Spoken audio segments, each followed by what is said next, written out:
Happy Friday, everybody. For this week's Friday Faves, I wanted to lean in and focus on comforts, food comforts, drink comforts, now that it's getting colder out, right?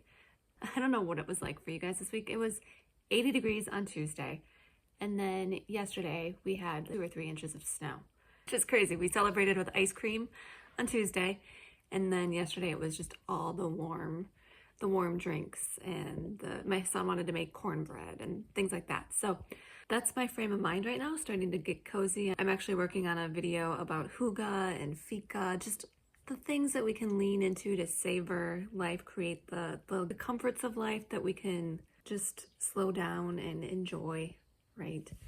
So I just thought for today's Friday Faves, why don't I focus on the food part of it, the drink part of it. So I'm just going to share some of the things that my family really enjoys, resources that have really made a difference for me. And first off, if you're a Starbucks fan, not even just Starbucks, but like if you like to go to a favorite coffee shop and they feel like they've got the fancy drinks, one thing that's made a huge difference for us is a frother. They're cheap. They're like, I don't know, 10 bucks maybe. You can get them on Amazon. I'll post a link to one in the description.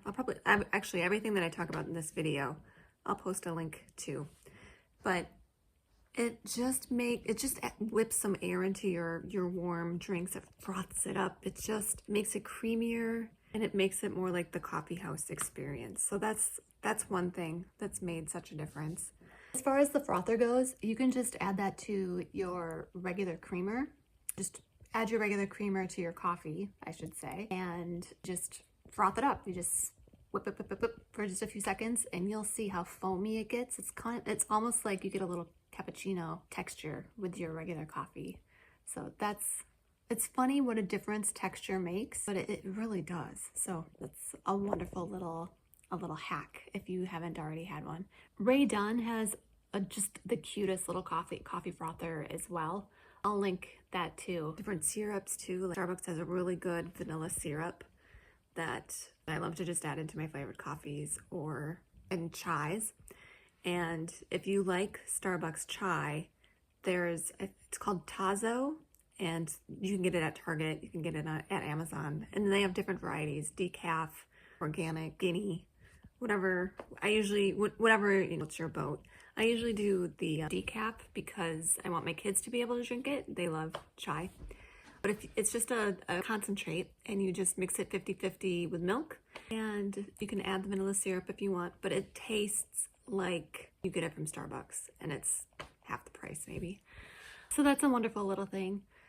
And it's great served cold, just with a shaker bottle, or you can have it nice and toasty warm with steamed milk, and it's just fantastic. So that's one of our favorites. Another favorite, as far as yummy treats, we love to pair that with lemon pound cake. They just pair really well together. And lemon pound cake makes me think of my grandma Alice, who loved any lemon baked good. Actually, she loved really any sweet. She had such a sweet tooth.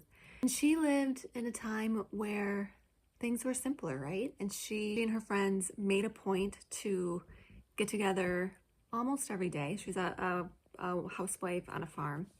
They would get together and have coffee, have probably weak coffee, but have coffee and some sort of a treat. She baked a cake almost every day for years, and she always had cookies on hand, loved to bake bars. She was just a phenomenal baker, and I think we've lost that. There's a lot of wisdom that can come with just that time together. You can enjoy laughs together, or share concerns, or whatever's going on. You've got that community around you, and you can do that over good things, right? Over your warm drink and over your delicious little treats. So the lemon pound cake that I'm sharing, the recipe comes from Sally's Baking Addiction.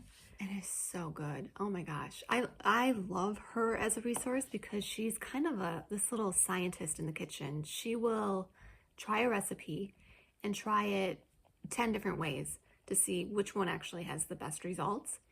She understands the chemistry behind what's happening. So you can just go to her website and see a wide variety of recipes. Sometimes I even go just to get ideas of how I can doctor up a simple store-bought recipe, right? Like sugar cookies. She talked about almond extract and adding that to her sugar cookies. And I tried that and wow, what a difference in flavor. So she's another great resource. She has a cookbook as well if you prefer to follow one. So you can go either format, but she's been a phenomenal resource for me. And then like, as far as comfort foods, Ree Drummond from the Pioneer Woman. She's on the Food Network. I've been following her for years though, even before then.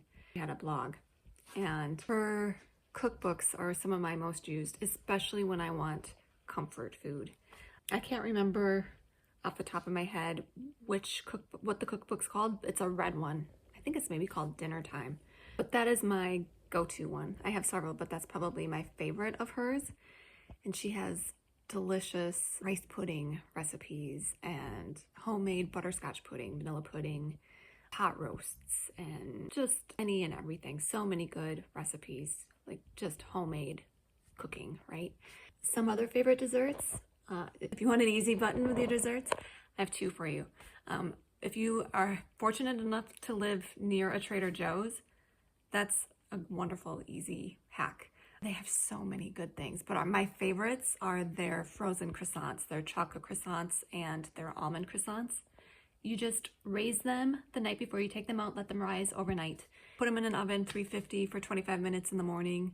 The chocolate ones you can egg wash, and then you bake them and then just put powdered sugar, sprinkle that on the top. It's so good. It's so flaky. It's warm. It's sweet, but it's not too sweet. And it's just this lovely little pastry, right? It's so good. It's become a weekend tradition for us. But it's also, if you are going to a brunch and you want to serve several people, there is an online hack that I found that you can make. It's kind of almost looks like monkey bread, but it's with these frozen croissants. I'll share the link to that too. And then people just pull apart what they want. So good. Another one, I don't know if you guys are fans of the British baking show We Are at Our House, but in the introduction, they have just what look like these sweet little biscuits with, it looks like raspberry jam or strawberry jam in the center, and then powdered sugar sprinkled on top. And my kids are like, we need to do that, Mom. We're gonna do the easy button on this, guys. We're gonna pick up Grand's biscuits from Target or wherever, whatever grocery store of your choice.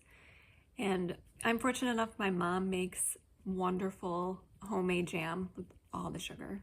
But just find a quality jam, a quality preserve at your grocery store, and make your biscuits, cut that in half, put your jam and butter in there, and then just sprinkle some powdered sugar, and it's just so hearty and so yummy. That's a wonderful, quick little after-school treat if you want to do that, or a tea time treat.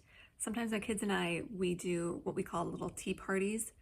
Doesn't usually actually include tea unless it's chai, but that's an easy little treat to have while we're doing poetry or while we're reading a chapter from a read aloud, whatever that looks like. So those are some easy button little hacks that you can use to enjoy the finer things in life too, right? It doesn't always have to be complicated. Hope you guys found this helpful, and I can't wait to hear what your favorite treats are, your favorite yummy drinks, your fall and winter traditions that you look forward to each year. So share those in the comments, and I will see you next Friday for another Friday Faves. Hope you all have a great week. Thanks, guys. Bye.